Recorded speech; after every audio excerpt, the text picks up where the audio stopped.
Hello, hello, hello. Long time no brand design. Designing a brand from scratch. Here we go. I feel like it's been about 10 years since we did one of these videos because my client brand design process video has been taking over my entire life and aging me by about 10 years. So we are going to do something fun today, and that is designing a brand from scratch. So for this design challenge, I have always wanted to design my own skincare brand. This is the beauty of being a graphic designer. You get to make a bunch of other people's ideas come to life, design a bunch of really cool brands that probably, if you launch them, let's face it, would make you more money than being a graphic designer. But for some reason you don't do that thing. So we're gonna do one of those things today, designing the brand. So we will be designing the brand identity design, some packaging designs, as well as a website mockup. But first, let's hit the drawing board. There's been this trend, this graphic design trend in Korea going around lately. It's this very specific aesthetic. And upon doing my research, it is this aesthetic called neo-retro editorial. It's very popular in Korea. I don't know if I've seen this exact specific type of design hit the Western market yet, if it ever will. But if I had to do a design analysis of this style, I would say it's rooted in Korea's interpretation of Western aesthetics, particularly the nostalgic aesthetics from the early 90s and 2000s. And its charm comes from a few different things, mainly the mismatch of messaging and non-native English speakers working with English, not entirely knowing how to properly kern and track English text. Are the fairy tales desert of the kitchen a happily ever after to supper? Right? A lot of Koreans just think that English looks cool, so they just will use it, not really properly translating the message from Korean to English. And when you read it, it kind of has this awkward but light, a little bit kitsch feeling. But this whole phenomenon has unintentionally spawned this entirely different aesthetic that is charming simply because of the awkwardness of the English phrasing. So if you look at it, everything looks just a little bit off, but also it has become its own unique defined style. And you know, it really does give me the feeling of nostalgia. And let me tell you, the 2000s are definitely making a comeback. I'm probably even a little late for saying this. I am currently watching Desperate Housewives right now for the first time. What a revelation. It's amazing. But watching it, I am looking at all of the outfits and the clothes and thinking to myself, my God, everything has completely come back. Their shirts, their pants, their dresses, they are totally cute, and it reminds me of all the stuff that I wore when I was 10 years old and seeing now. And graphic design trends also tend to be mirroring this. We're actually going backwards. So I would like to take some components of this aesthetic. Okay, so say I'm actually creating a skincare company. What is one thing that would bother me when trying to sell all of these beautiful products? It's probably not the brand identity, because let's face it, I got that covered. It's the website. Updating it, handling customer questions, handling appointments. Basically, it's a full-time job on top of the job you already have. Which brings me to the sponsor of today's video, Readdy.AI. Honestly, it's a perfect fit because they have made it insanely easy to take your creative work and turn it into a live website. So you can bring any of your project ideas to life. Not only will I show you how to incorporate it into your workflow as a designer, but also how genuinely useful and practical this tool is for business owners. From having built-in AI assistants that directly handle any customer inquisitions, book appointments, send confirmation emails, it's like having a 24 assistant built right into your website. But first, let's design. Well, hello there. So we're going to talk about the concept for today's brand. And first we have the name of the brand, which is Petite Lab Beauty. And Petite, c'est français. C'est trop cool, c'est hip. And the brand that smokes the cigarettes. This kind of feeling. Brand goals. We have editorial, not clinical. When making all of our designs, when thinking about the branding, we're going to think about design first and having collectible, aesthetic, marketable items. And nostalgia and product efficacy, right? Like we talked about earlier, nostalgia plays a huge part in our branding. An object to photograph. We have influencers and content creators. Our brand needs to be so cool, so hip, so trendy. Our branding on point, products on point, so on point. People, influencers in the wild will go crazy for our product and hopefully do our marketing for us for free. Design before ingredients. So the type of people that will be interested in our products are people who don't give a shit about putting chemicals on their face to an extent. People who like pretty things. Late 20s and 30s, right? Right? Best time to be alive was when? The 90s. Best time to be alive, period. Creatives, designers, photographers, right? People who are really interested in aesthetics, lives on Pinterest, chronically online. And Bereza Hilton, iconic. Need I say more? Okay, now we're gonna hop over to brand values. We have a classy croquette is not the right word, which I realized after I tried to generate an image of something croquette and cute, and they put croquettes on the girl's face. We love the girly girls. Yes, Queen Slay, Queen, yeah. And I really like to build brands that gather cult followings just because they're so cool. You know, I like that kind of vibe where it's just so on point that people naturally want to talk about it and worship it and want to do things that they shouldn't do because they're brainwashed by those brands. Those are the kind of brands I want to build. I was just thinking that for each campaign that we have different bottles based off of real objects, collectible items, like a coquette version of like Pokemon in the way that you want to catch them all. In terms of creative direction, halation, diamonds, soft, glossy, pastels, lighting, absurdist. So not only is it cute and girly pop, but it's also hella weird. That's the kind of vibe I want to go for. Yes, and if you take a look at all of these photos, it's not all just pink and blue and pretty and cute. We got some weird stuff going on, okay? That's what I mean by cult following. You want to throw people off a little bit and have them go, huh? Eh? Eh? Eh? A girl in between people's legs aren't that big. Eh? Croissant? God, that's how you know you're a zillennial. Yeah, our launch campaign, all right? So I was envisioning what the first launch for this brand would be, and it came to me. Tea party. And the girls come, the girls spill the tea, the girls drink the tea, and then they apply the tea on their faces. So the messaging would be you're invited to the tea party. And our first line of products, the collectible items, would all be tea party themed.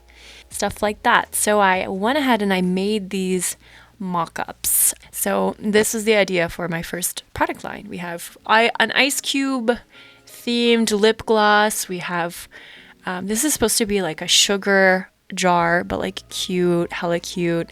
And a teacup, super coquette, with the ribbons here and some stainless steel jello. It kind of slaps and would probably snap your teeth if you were to try to really eat this. A jello bomb of some sort. So yeah, that's kind of our product line and my way of thinking, my envisionment for Petite Lab Beauty.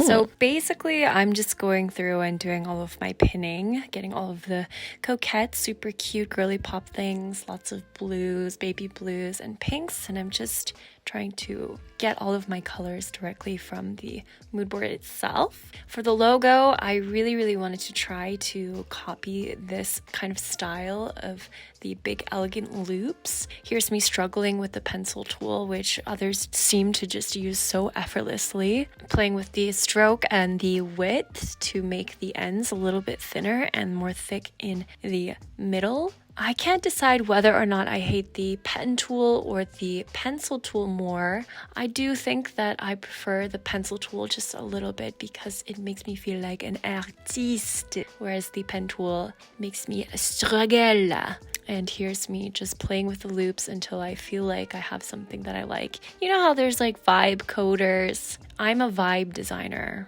okay? We don't like grids in this house. We did, at first, okay? We have dabbled with some grids and strict processes. That's how you learn and get better, but strictly vibes now.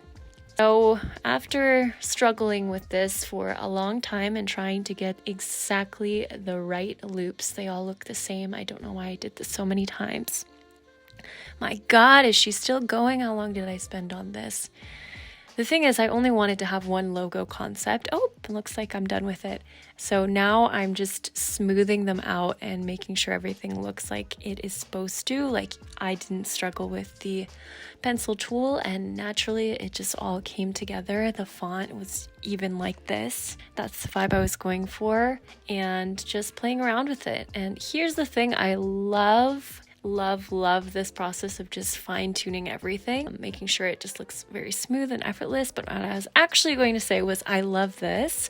I've been really into adding a stroke and making the fill a light color lately. It just gives this really vintage sort of look. And then here I am trying to copy some of the different textures going on in some of the font and type treatments, the logo treatments in the reference images. Another vintage look is, one, pixelating, two, adding a sort of glow around the edge of the logo. And actually another way you can accomplish this sort of vintage look without adding a glow is just to add sort of an extra stroke. It's not what I'm doing now, but I'll just tell you about it. Is to add a stroke that is just like a 1 point bigger. I wanted to make this embroidered logo and put it on a doily. Actually, Envato is really good for getting pre-made templates, saving your time. So for example, there's a lot of templates on textures and type treatment, so you can just pop in your type and it'll come up with an embroidery a texture. So that's what I did, and I'm just editing it to make it all flow. And yes, I know I should have just referenced my brand colors that I had picked, but vibe designer, we're going off the vibes. So now I'm just trying to find the perfect shade of pink. And I was actually also trying to remove this kind of blue tint that the doily that I stole this doily picture from had originally. It had a blue background, and just making it bigger in case I ever want to use it in a bigger dimension. So now I'm just taking these mock-ups that I made because I exported them in a very small, a lot of the background was cut off, making them bigger and designing the initial and I'm just designing the initial products. So for this one, it is a Love Potion number 9. It's a toner. It doesn't need to be based off of reality. This is the beauty of designing for fun, is you can kind of just do whatever you want. And so I'm just making this look good. It's also kind of giving like Wes Anderson vibes a little bit. I really like this kind of absurdist type of design style. And I also feel like this is, it feels like the type treatment of a title of a movie, which I like. So doing the same thing, just repeating this process over again with the ice cube lip gloss. Bit of a stretch. No, it doesn't look like that, but just going back and forth and seeing what looks nice. It also kind of reminds me of a lighter, which I'm really into. I find that it's super easy to make things look nice if you have, or like get Y2K if there's silver in the picture, or like I said earlier with the stroke tool, adding a stroke tool like a type treatment or lettering makes it look more vintage.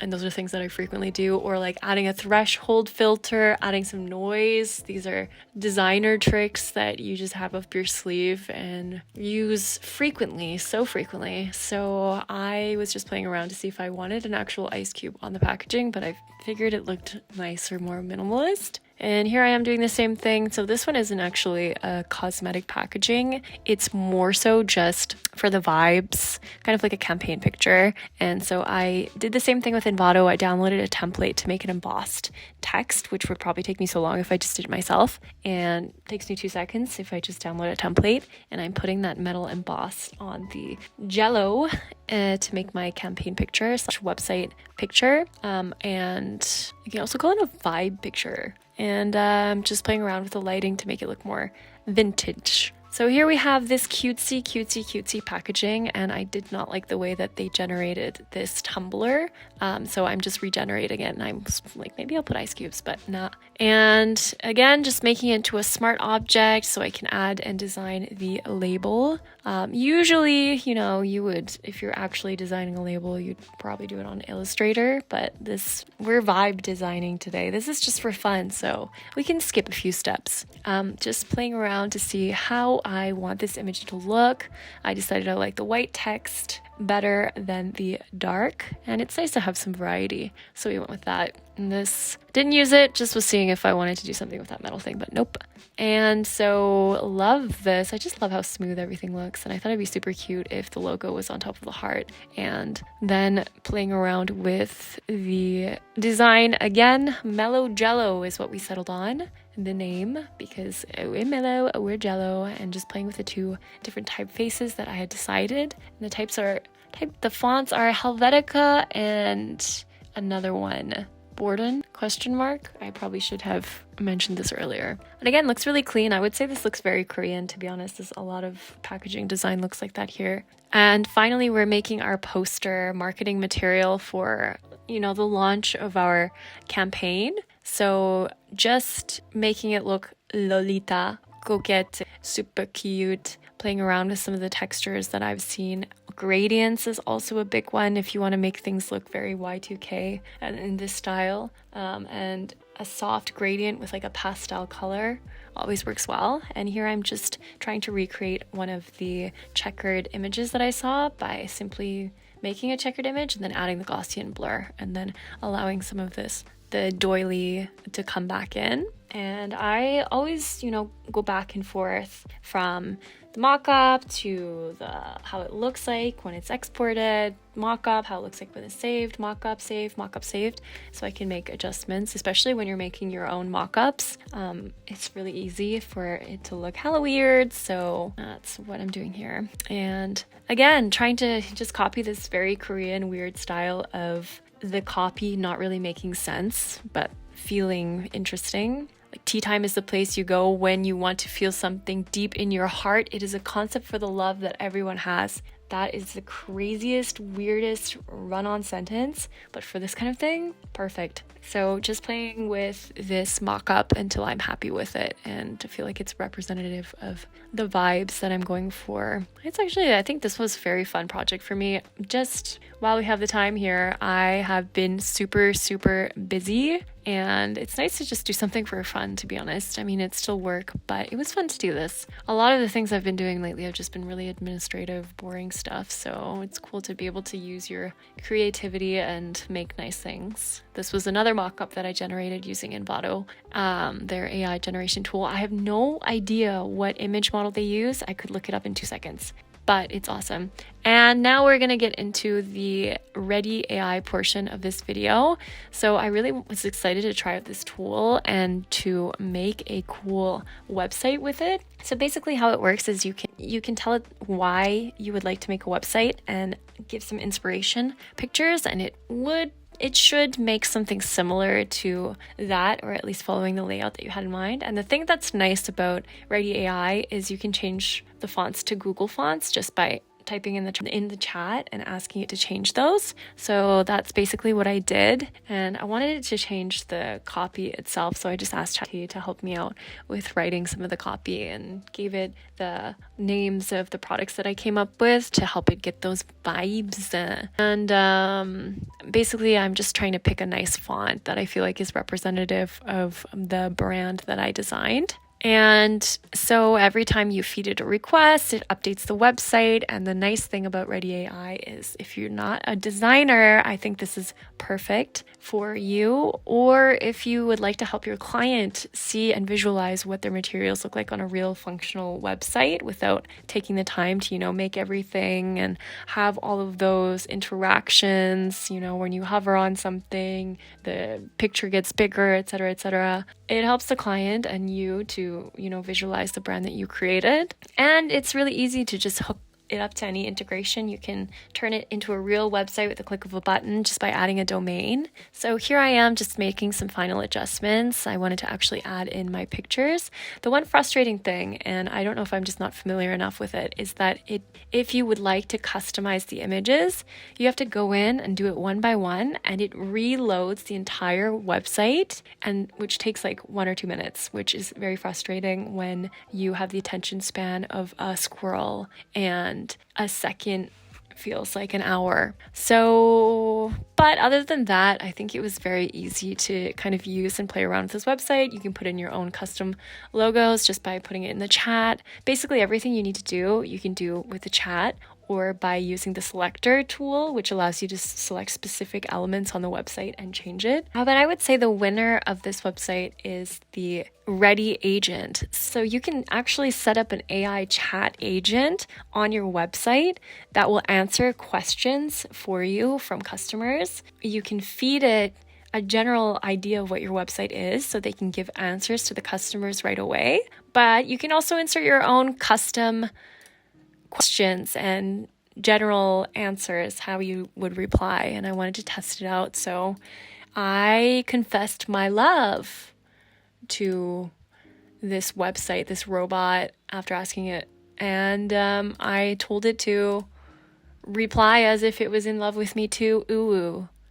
And it did. So that was a highlight of my day. Let's use this talk with us feature. Choose voice or text. You can communicate with just words. The language of sound. Hi, this is Glow Skincare. I'm your scheduling assistant calling about the request you submitted on our website. Is now a good time to talk? It's a great time to talk. Thank you for providing your phone number as 0. Just to confirm, your name is Bob Longpants Johnson, and you want to book a brightening serum appointment tomorrow at 9 a.m. with the phone number 0. Is that correct? Heck yes. Thanks for calling Glow Skincare. If you have any other needs, feel free to contact us anytime. Have a great day. You too. Love ya. I'm in love with you too, UW. And look at this. Looks like I've got a new appointment from one Mr. Bob Longpants Johnson. And I will show you now the final products, how everything looks like, the brand that we created, me and you by just by watching and being here, imagined it into existence. Incredible, absolutely incredible.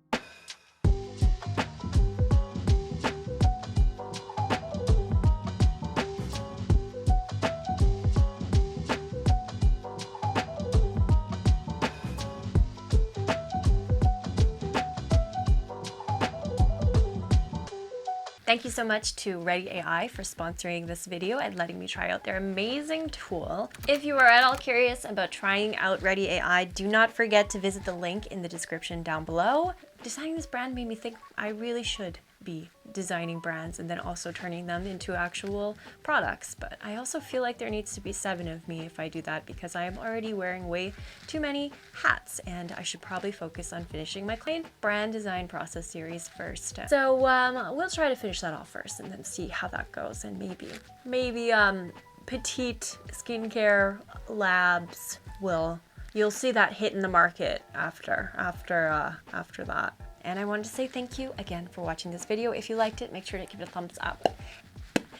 I am always curious what kind of people are watching my videos. Are you a graphic designer? Are you a business owner that's just curious about graphic design and wanting to see how to implement certain things into your own practices? Or alternate answer, are you my mom or dad and watching this on your home television right now? In which case, shouts outs to my mom and dad. Love you. Love everyone else too. Thank you so much for watching my video. I'll see you in the next one. Bye!